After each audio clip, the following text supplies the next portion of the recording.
मैं प्रकाश चंद चौरसिया, शिक्षक, उत्कृष्ट विद्यालय साचपानी धनोरा, जिला सिवनी, मध्य प्रदेश से। आज हम हिंदी व्याकरण के अंतर्गत अलंकार और अलंकार के जो 3 प्रमुख प्रकार हैं, शब्दालंकार, अर्थालंकार और उभयालंकार, इसमें आज हम शब्दालंकार के बारे में विस्तृत रूप से अध्ययन करेंगे और देखेंगे कि शब्दालंकार क्या है, उनके प्रकार कौन कौन से हैं और उनके उदाहरण के द्वारा हम इस पूरे शब्दालंकार को समझने का प्रयास करेंगे। तो सबसे पहले अलंकार। अलंकार की अगर हम परिभाषा देखें तो अलंकार का शाब्दिक अर्थ आभूषण। जिस प्रकार नारी अपनी सुंदरता को बढ़ाने के लिए आभूषणों का प्रयोग करती है, उसी प्रकार काव्य की शोभा बढ़ाने के लिए अलंकारों का प्रयोग किया जाता है। अर्थात जो शब्द काव्य की शोभा बढ़ाते हैं उन्हें हम अलंकार कहते हैं। अच्छा, इस तरह से अगर हम देखें तो अलंकारों के प्रयोग से काव्य में एक चमत्कार उत्पन्न हो जाता है और ये चमत्कार होता है, इससे काव्य की शोभा बढ़ जाती है, तो इसे ही हम अलंकार कहते हैं। अब आगे देखेंगे कि अलंकार के प्रमुख कौन कौन से भेद हैं। तो अलंकार के प्रमुख रूप से 3 भेद बताए गए हैं।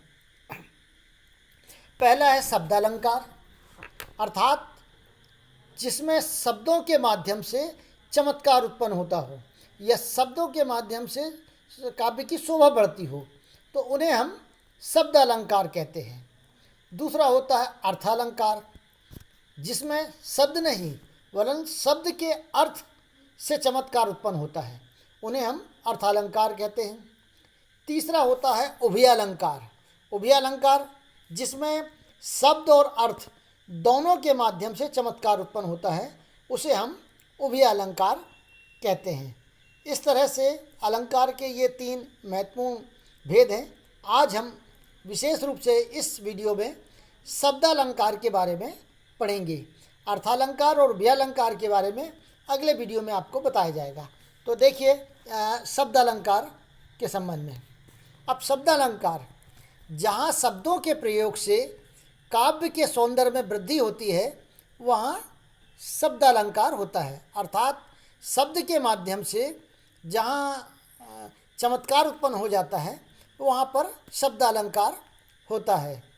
शब्दालंकार के भी जो महत्वपूर्ण जो हैं, वो उसके संबंध में आज हम यहाँ पर पढ़ेंगे कि कौन कौन से शब्दालंकार होते हैं। तो सबसे पहला है अनुप्रास अलंकार। अगर हम देखें तो अनुप्रास अलंकार, अनुप्रास अलंकार के बारे में देखें। जिस काव्य की रचना में किसी वर्ण की 2 या 2 से अधिक बार आवृत्ति हो, वहाँ अनुप्रास अलंकार होता है। अब यहाँ पर देखिएगा कि वर्णों की आवृत्ति, शब्दों की नहीं, वर्ण। वर्ण मतलब का, खा, गा, आ, ई, ये जो वर्ण कहलाते हैं, इनकी अगर आवृत्ति हो रही है तो ये कहलाते हैं अनुप्रास अलंकार। जैसे एक उदाहरण के द्वारा, तरनी तनुजा तट तमाल तरुबर बहु छाए। अर्थात इस पंक्ति में ता तरनी में आया है, तनुजा में भी ता आया है, तट में भी ता आया है, तमाल में भी ता आया है, तरुबर में भी ता आया है। इस तरह से ता वर्ण की आवृत्ति हुई है, अनेकों बार आवृत्ति हुई है।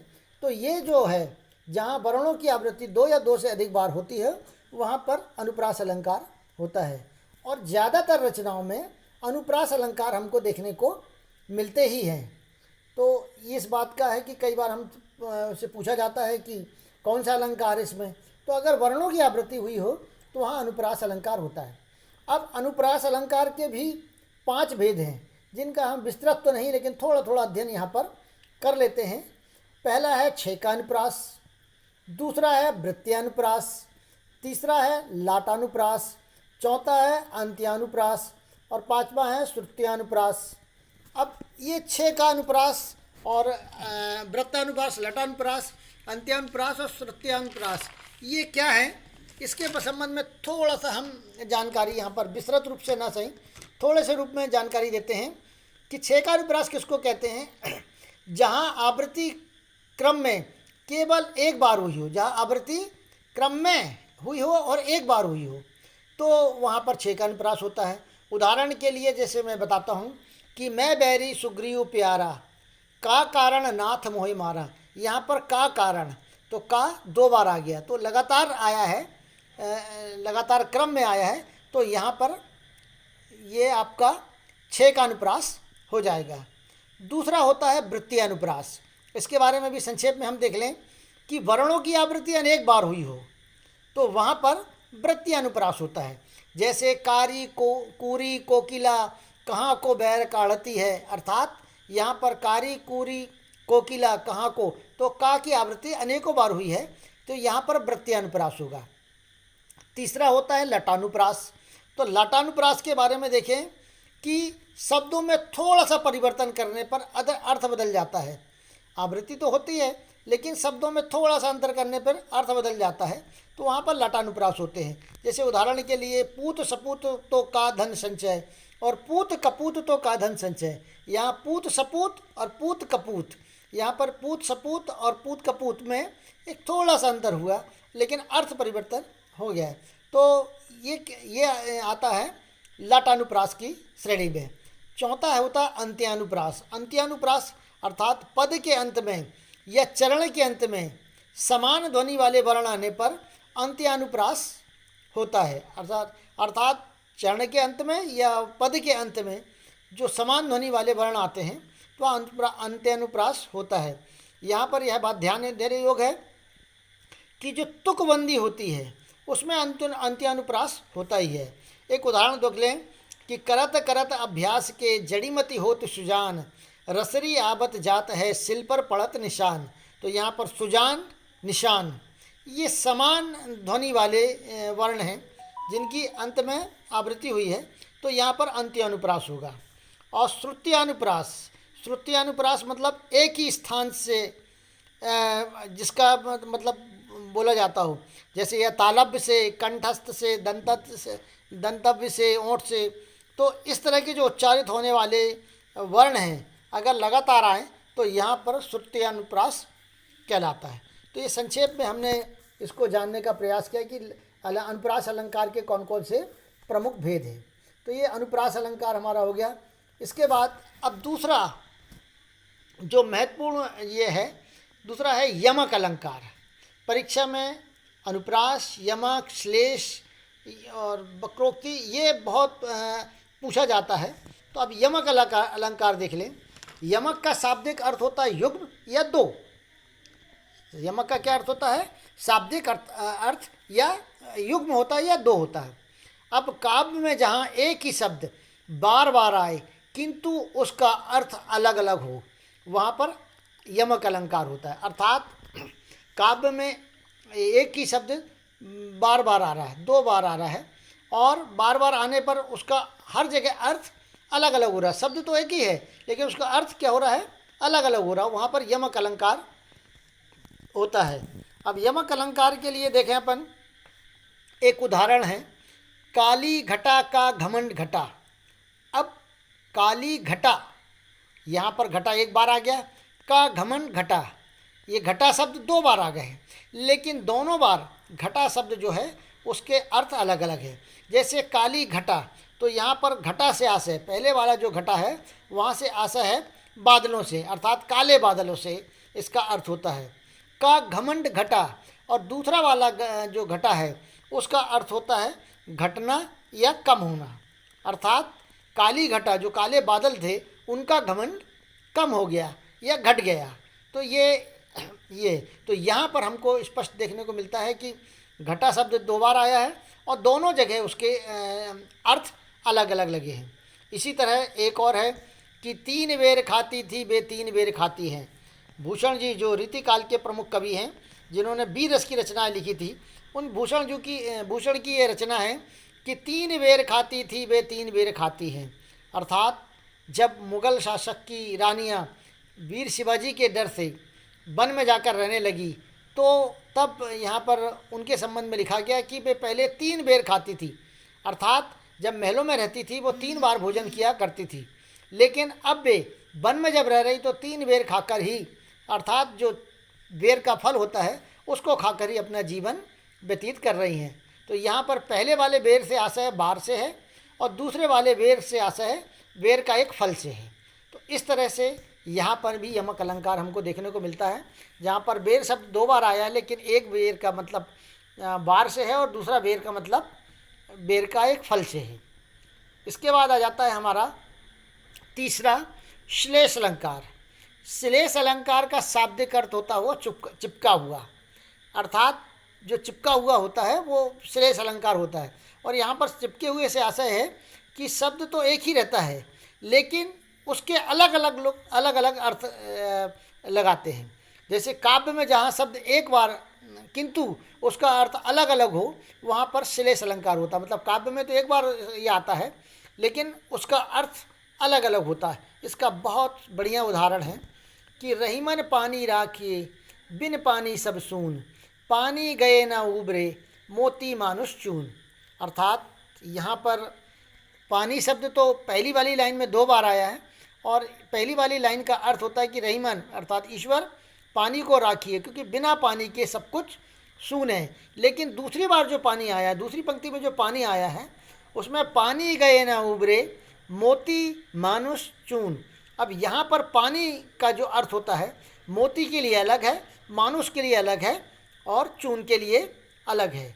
तो यहाँ पर पानी का जो अर्थ है, अगर मोती का रूप में देखें तो मोती यहाँ पर पहला वाला मोती के लिए चमक, चमक से आशा है कि बिना चमक वाले मोती की कोई कीमत नहीं होती, तो उसके बिना उसका कोई महत्व नहीं है। इसी तरह मानुष, मानुष का मतलब मानुष की प्रतिष्ठा से है, इज्जत से है। हम कई बार कहते हैं ना कि यार इसकी आँख का पानी उतर गया, अर्थात उसकी प्रतिष्ठा कम हो गई, तो प्रतिष्ठा कम हो गई। तो इस तरह से दूसरा वाला जो शब्द है पानी का दूसरा अर्थ है मानुष के लिए, वो होता है प्रतिष्ठा से। और तीसरा शब्द होता है चून। चून का कुछ जो विद्वान हैं वो चूना से लगाते हैं, और कुछ लोग चून का अर्थ आटा से लगाते हैं। तो इस तरह से आटे से, और चाहे चूना ले लो या आटा ले लो, ये बिना पानी के इनका कोई ज़्यादा महत्व नहीं हो पाता। अगर चूना है तो वो गल नहीं पाएगा, और चून है अर्थात आटा है तो उससे रोटियां नहीं बन पाएंगी। तो यहाँ पर चून से आशय पानी से है, जिसका मतलब यहाँ अर्थ पानी से है। तो पानी गए न उबरे मोती मानुष चून, अर्थात बिना पानी के ना तो मोती की चमक रह पाती है, ना मानुष की प्रतिष्ठा से है, और तीसरा चून मतलब पानी से है। चूना के पानी में के बिना इसका कोई महत्व नहीं होता। इस तरह से ये श्लेष अलंकार है, जिसको हम मतलब आसानी से समझ सकते हैं ये देखकर कि अगर कोई वर्ण आए लेकिन उसका अलग अलग उदाहरण हो, अलग अलग अर्थ हो, तो यहाँ पर उसको हम कह सकते हैं कि यहाँ पर श्लेष अलंकार है।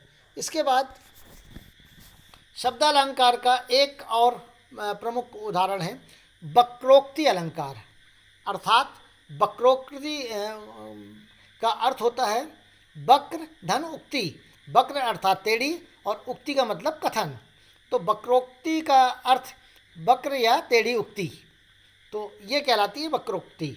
और वक्ता द्वारा, इसकी अगर हम एक परिभाषा के रूप में देखें कि वक्ता के द्वारा कहे गए कथन का श्रोता द्वारा जानबूझकर अलग अर्थ लगाया जाता हो, वहाँ वक्रोक्ति अलंकार होता है। अर्थात जब वक्ता कोई कथन कहता है और श्रोता जानबूझकर उसके कहे गए शब्दों का और कोई अलग अर्थ लगाता हो, वहाँ पर वक्रोक्ति अलंकार होता है। सामान्य तौर पर इसका प्रयोग हम देखते हैं कि हास्य परिहास के रूप में इसका प्रयोग ज़्यादातर किया जाता है, और हास्य परिहास के रूप में हम इसका प्रयोग ज़्यादातर देखने को मिलता है।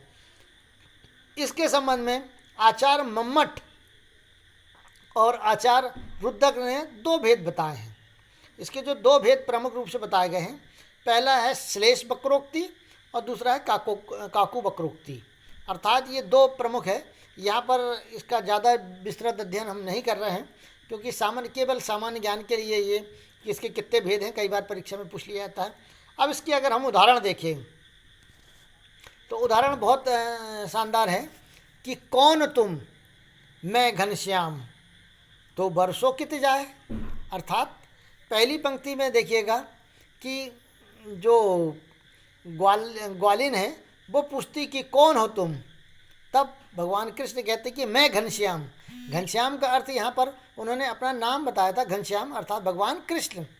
लेकिन यहाँ पर जो ग्वालिन थी उन्होंने उसको घनश्याम का अर्थ नाम से न लेके, भगवान कृष्ण से ना लेके, घन का मतलब होता बादल, है ना, तो यहाँ पर बादल से ले लिया है कि कौन हो तुम। तो वो कहते हैं कि मैं घनश्याम। तो बोले तुम तो बरसों कितने जाए, अर्थात कहीं और जाकर तुम वर्षा करो। अगर घनश्याम हो अर्थात बादल हो तो कहीं और जाकर बरसो। तो इस तरह से ये वक्रोक्ति अलंकार का प्रमुख उदाहरण था। तो आज हमने ये जो देखा शब्दालंकार, शब्दालंकार के प्रमुख ये 4 जो हैं उसके संबंध में हमने यहाँ पर अध्ययन किया।